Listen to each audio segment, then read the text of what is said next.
How to withdraw money from FXPRO to your bank account. Hello everyone, welcome to our channel and let's see how we can do it. For this, just simply open up your FXPRO account, and then on the left hand side panel you would be able to find this option of wallet and accounts.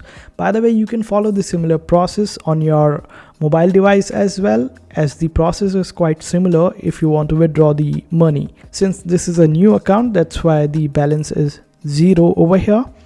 And after that, just simply click on this option of transfer and make sure that you transfer the funds from your funding wallet to your FXPRO wallet. And after that, you would be able to see that withdrawal button is enabled, and simply select the withdrawal and your money would be transferred from your FXPRO wallet to the linked bank account.